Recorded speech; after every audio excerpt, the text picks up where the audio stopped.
دماء أبيها التي أذهبها الله عنها الرجس وطهرها تطهيرا.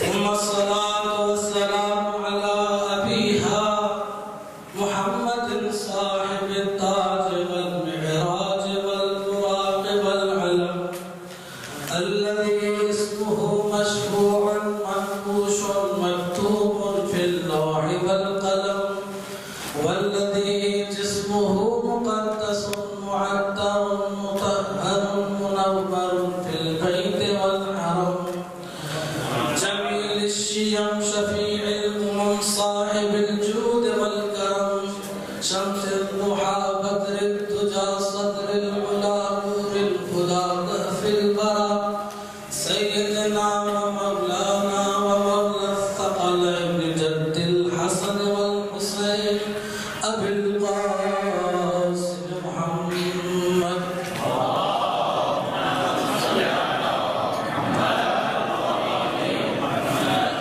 ثم الصلاة والسلام على أهل بيته الطيبين الطاهرين المعصومين الذين أذهب الله عنهم الرجس وطهرهم تطهيرا.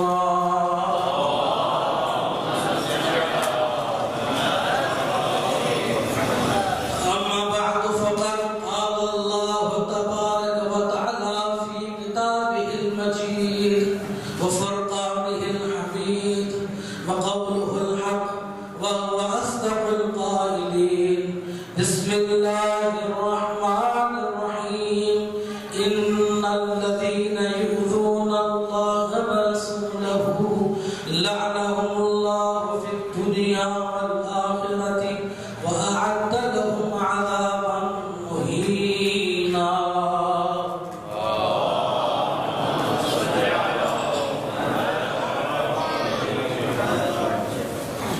بڑی بابرکت ہے وہ ذات کہ جس نے ایک نور کو بنایا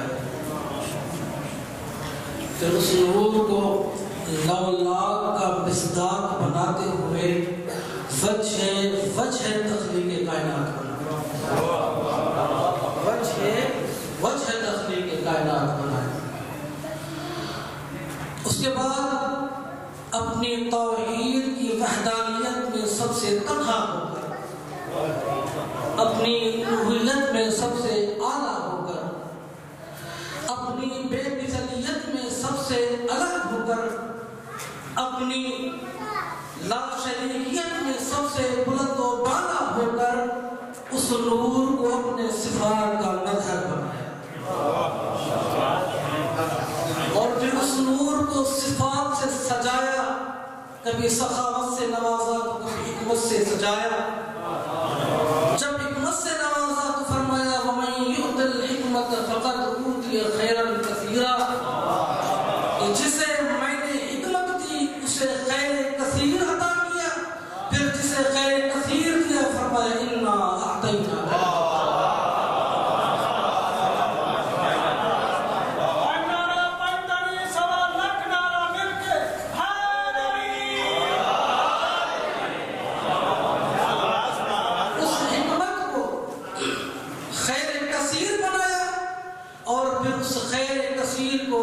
لیلۃ القدر کا معیار بنایا.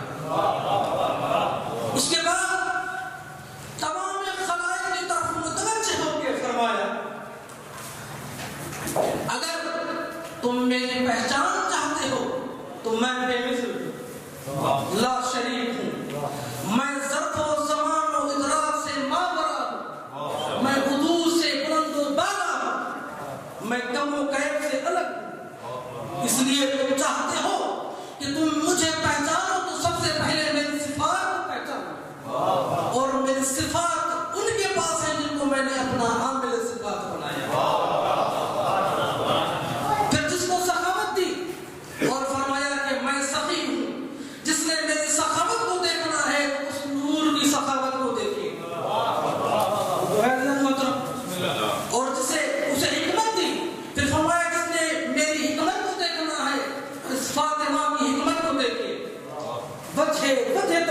کائنات ہے. اس کے بعد خلائق کی طرف متوجہ ہوئے. کلمتاً ایک کلمہ کہا. اس کے نتیجے میں ہواؤں کو بنایا. پھر ان ہواؤں کو آپس میں ملا کے اس سے پانی بنایا. پھر ان پانیوں میں سے آگ خلق کی اور اسی آگ کو اسی پانی سے اٹھایا. پھر ان پانیوں کو آسمانوں میں گھمایا. اس کے بعد اس پانی کو آسمان سے زمین پہ نازل کر کے فرمایا اِنَّا أَنزَلْنَا مِنَ السَّمَاءِ مَاءً. کہ میں نے آسمان سے پانی اتارا. پھر پانی جب آسمان سے اترا زمین پہ بہنے لگا. مردہ زمین کو زندہ کیا. فرمایا أَحْيَا الْأَرْضَ بَعْدَ مَوْتِهَا. اس مردہ زمین کو ہم نے اس پانی سے زندہ کیا. پھر جب یہ پانی بہتا ہی گیا پھولوں میں سمایا تو خوشبو عطا کی. پھلوں میں سمایا تو مٹھاس و تازگی تھی. پھر بہتا ہی گیا. پھر پوری دھرتی پہ دانا دانا اگایا. دانے دانے سے آواز آئی میں صدقہ زہرا ہوں. حرام ہوں اس حرامی پہ جس نے زہرا کو نہ جانا.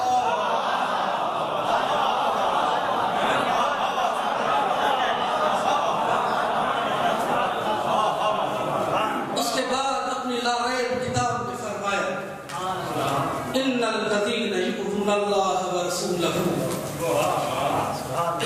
لعنهم اللہ فی الدنیا والآخرۃ وأعد لهم عذابا مہینا. بتحقیق جو لوگ رسول کو اذیت دیتے ہیں جیو جیو صحیح جیو ماشاءاللہ ان پر دنیا میں بھی اور آخرت میں بھی اللہ کی لعنت ہے. اس کے بعد فرمایا وأعد لهم عذابا مہینا. اور اہانت والا عذاب شمار کر رکھا ہے ان کے لیے. دو قسم کے عذاب ہیں. عذاب علیم عذاب مہین. عذاب علیم دردناک عذاب لیکن عذاب مہین اہانت ذلت والا عذاب. ایسا عذاب کہ دنیا میں بسترے لے کر گھمانا. ایسا عذاب میں تمہیں در در پھراؤں گا اور تم کو ایسے ذلیل کروں گا کہ تم آخرت میں اپنا چہرہ بھی نہیں دکھا پاؤ گے. کیوں؟ روایت میں ہے کہ جب یوم حشر ہوگا تو اس وقت سیدہ زہرا سلام اللہ علیہ کچھ لوگوں کو دیکھے گی جن کو جہنم کی طرف لے جایا جا رہا ہوگا. لیکن کچھ ایسے ہوں گے جن کی پیشانیوں پر محبن لکھا ہوگا. کچھ ایسے ہوں گے جن کی پیشانیوں پر مومن لکھا ہوگا. اور کچھ ایسے ہوں گے جن کی پیشانیوں پر کافر لکھا ہوگا. فرماتی ہیں کہ جن کے چہروں پر مومن و محب لکھا ہوگا ان کی نجات کے لیے اللہ کی بارگاہ میں عرض کرے گی خدایا تو نے میرا نام فاطمہ رکھا ہے اور تو نے میرے ذریعے سے میرے محبوں کو نجات دینے کا وعدہ کیا ہے اور بے شک تو اپنے وعدے کے خلاف نہیں کرتا. تو میرا سوال ہے کہ ان مومنوں کو نجات دے اور پھر سیدہ زہرا کے حکم پہ ان مومنوں کو نجات دی جائے. درود پڑھیے محمد و آل محمد.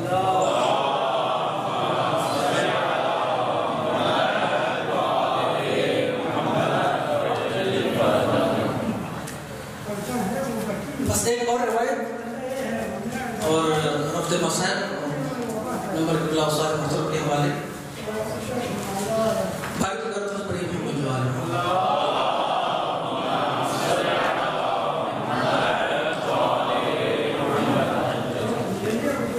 سیدہ طاہر کا نام فاطمہ اس لیے ہے کہ فاطمہ من النار کی شیعت ہے کہ وہ اپنے شیعوں کو جہنم کی آگ سے بچائے.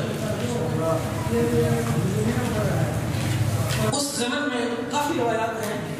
ایک یہ روایت ہے جو میں آپ لوگوں کے سامنے پڑھنا چاہتا ہوں کہ جناب سیدہ طاہرہ جب میدان محشر میں آئیں گی تو کس انداز اور کس حالت میں پہنچیں گی، اس کے بعد اللہ کی بارگاہ میں مومنین کی شفاعت کیسے کریں گی؟ درود پڑھیں محمد والے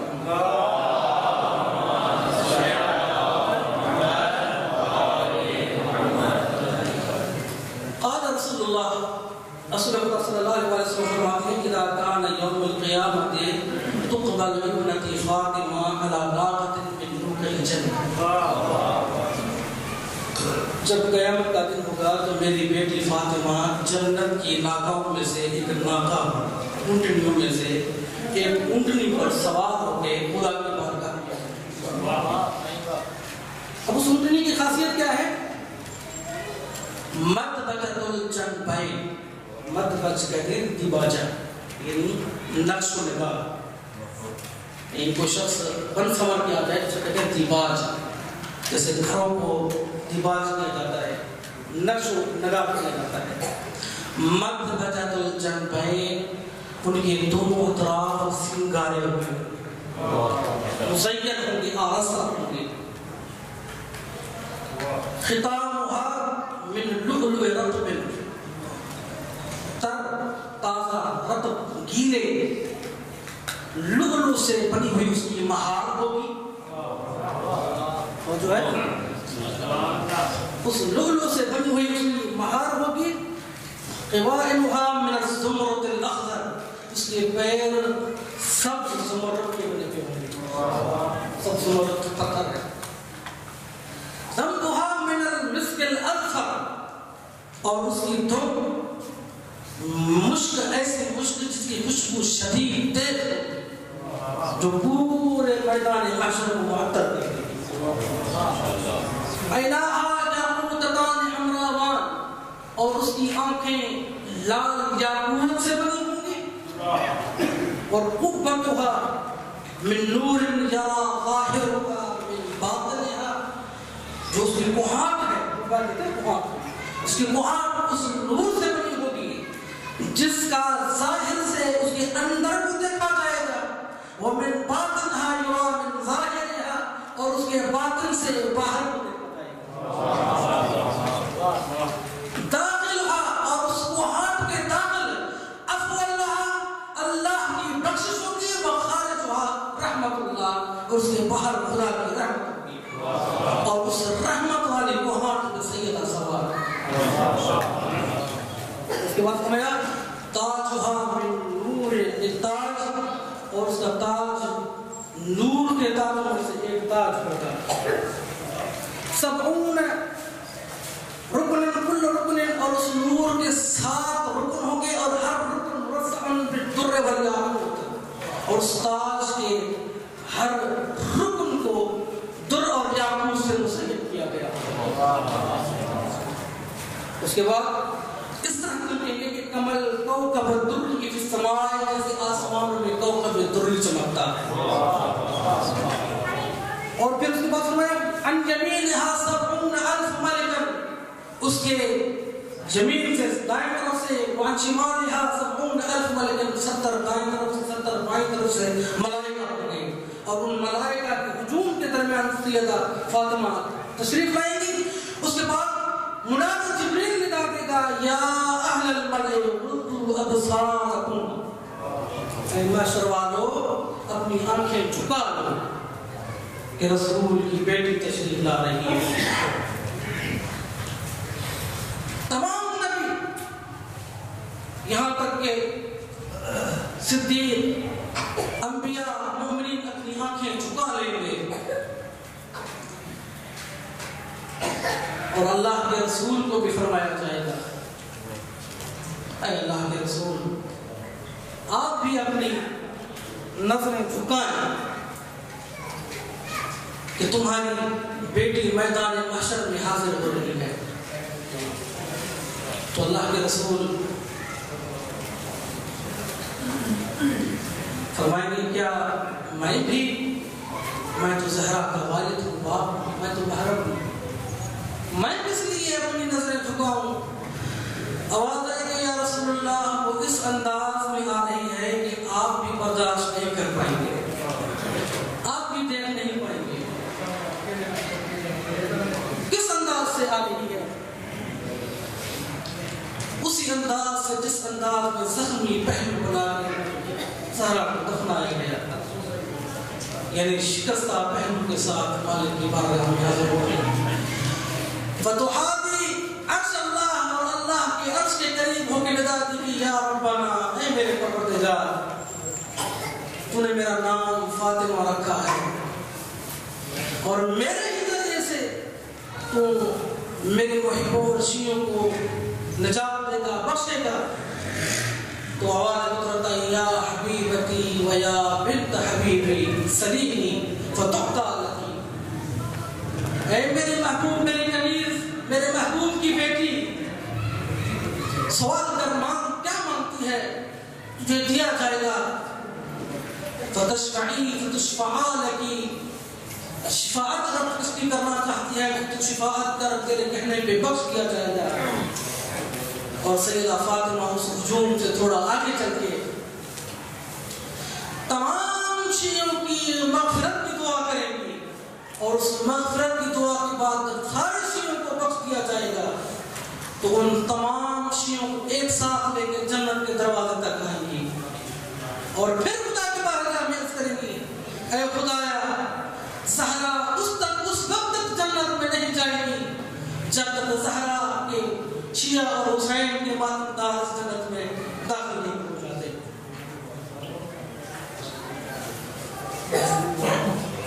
اس فاطمہ زہرا سلام اللہ علیہا کے بارے میں ہے کہ جس نے اللہ کے رسول کو اذایا، عزت دی، اذیت دی، تکلیف دی، اس پر دنیا میں بھی لعنت ہے، اس پر آخرت میں بھی لعنت ہے، ان کے لیے عذاب شدید ہے۔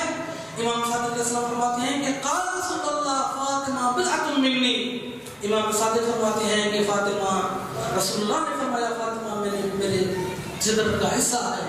فمن آذاها فقد آذانی، جس نے مجھے آذایا اس نے فاطمہ کو آذایا، اس نے مجھے ایذا دی، اس نے مجھے اذیت دی، اس نے اللہ کو اذیت دی، اور اسی پر اللہ کی لعنت ہے۔ لیکن اذیت تھی تو ایسی اذیت تھی کہ قبر تک روتی رہی زہرا۔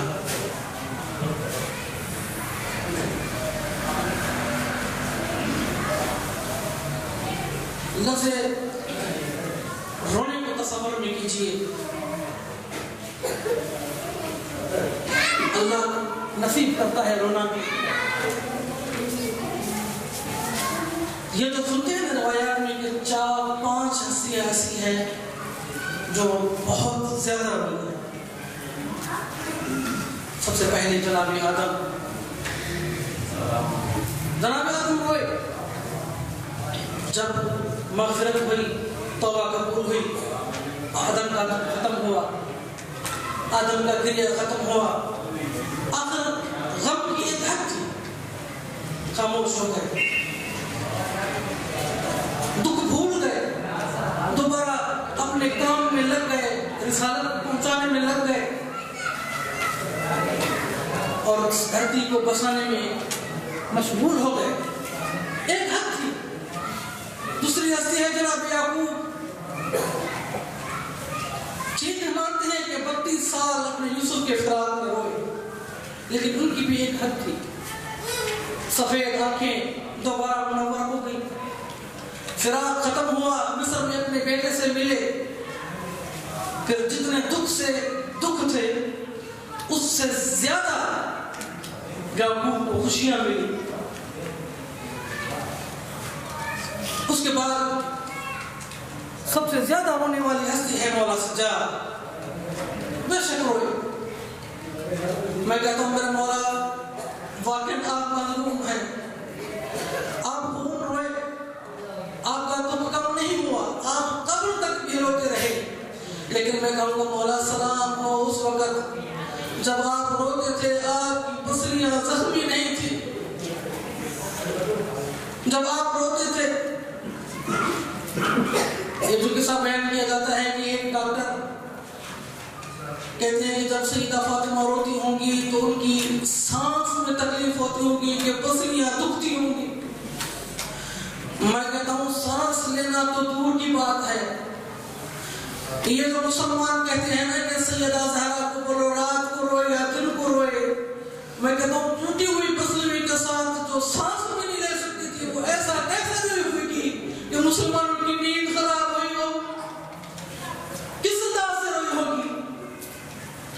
روایت میں بتایا کہ سیدہ زہرا تو گھٹ گھٹ کے روتی تھی، بلند آواز سے تو رو بھی نہیں سکتی تھی، پھر مسلمانوں کی نیندیں کیسے خراب ہوتی تھی؟ عزب اللہ امام صادق علیہ السلام کی محفل ہے، مولا امام صادق علیہ السلام جناب زہرا کے مسائل بیان کر رہے ہیں، محفل کے درمیان ابو بصیر بیٹھے ہیں، مسائل پڑھتے پڑھتے امام صادق نے ابو بصیر سے خطاب کیا کہ اے ابو بصیر تم روتے کیوں نہیں؟ تو ابو بصیر نے اپنا رومال دکھا کے کہا مولا دیکھ میں رو رہا ہوں، تو امام نے فرمایا اے ابو بصیر ایسے نہیں روتے، تو کہا کافر میں کیسے روں؟ تو فرمایا کہ اے ابو بصیر ایسے روئے جیسے مدینے میں زہرا رویا کرتی تھی۔ رو کے پوچھتے میرے آقا مدینے میں زہرا کیسے روتی تھی؟ کیا انداز تھا رونے کا؟ امام صادق ایسا فرماتے ہیں جب زہرا مدینے میں روتی تھی تو مدینے کے در و دیوار ہلنے لگ جاتے تھے اور ساتھ میں در و دیوار بھی گریا کرتے تھے۔ کیسا ستایا گیا؟ وہ وقت بھی آیا جب بس یہ آخر روایت اپنی زحمت تمام،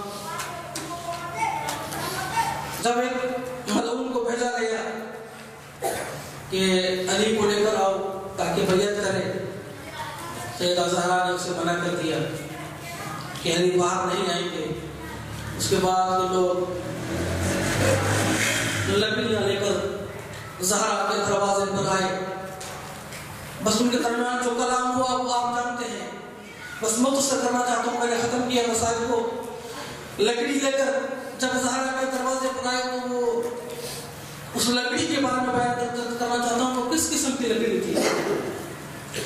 وہ خاص قسم کی لکڑی تھی جس کا نام جزر ہے۔ مؤلف نے نیچے حاشیے میں لکھا ہے کہ وہ لکڑی سریعۃ الاشتعال طویلۃ المجمرہ، اس کی خاصیت یہ تھی کہ وہ آگ جلدی پکڑتی تھی اور اس کے اندارے زیادہ دیر تک رہتے تھے۔ وہ لکڑیاں جمع کر کے جب گھر کو آگ لگائی گئی تو اس دھوئیں کی شدت سے انہوں نے چاہا کہ تخنق بالنار والدخان، کہ زہرا کو اس دخان اور دھوئیں اور آگ میں گھٹ گھٹا کے مارنا چاہتے تھے، یعنی ایسا ماحول بنانا چاہتے کہ وہ اندر گھٹ کے مر جائے۔ لیکن فاطمہ زہرا باہر آئیں، دروازے پہ آئیں تو وہ بھی دروازے پر کھڑے تھے۔ جب زہرا نے منع کیا تو اس نے دروازے کو دھکا دینا شروع کر دیا۔ تاریخ میں لکھا ہے کہ ایک طرف سے زہرا نے دروازے کو روک کے رکھا، دوسرے طرف سے اس نے دروازے کو دھکا دینا شروع کیا، تو تین الفاظ مختلف روایات میں، تین لفظ ہیں مختلف روایات ہیں۔ ایک لفظ ہے لفظ رکل، ایک لفظ ہے لفظ رفس، اور ایک لفظ ہے لفظ رکل۔ رکل، رفس اور رکل۔ رکل کے معنی ہے ٹھوکر مارنا، یعنی جب زہرا دروازے کے پیچھے تھی تو ملعون نے اپنی قوت سے اس دروازے کو ٹھوکر ماری، تو دروازے کو لات لگنی تھی، وہ چلا ہوا دروازہ جب ٹوٹا اور گرا تو اسلا بین الحائط والجدار، سیدہ زہرا در و دیوار کے درمیان آ گئی۔ لفظ اسل کا ترجمہ آپ جانتے ہیں کہ زہرا کو در و دیوار کے درمیان نچوڑ دیا گیا، اور اس کے بعد رکض علی بابها، اس کے بعد دوڑتے ہوئے چلے گئے۔ ایک روایت کے مطابق جب زہرا دروازے کے اس پار تھی تو اس نے چاہا کہ دروازہ کھولے، زہرا نے دروازہ کھولنے نہیں دیا، تو پیچھے سے فرفسہ برجلہ، امام صادق علیہ السلام کی روایت ہے، شیخ مفید نے اپنے اختصاص میں نقل کی ہے، فرماتے ہیں فرفسہ برجلہ، اس نے اپنے پیر سے زہرا پر لات ماری۔ فرفسہ کا ترجمہ آپ جن میں دیکھیے گا کہ رفاسو کی معنی ہے سینے پر لات مارنا۔ اس کے بعد فضربها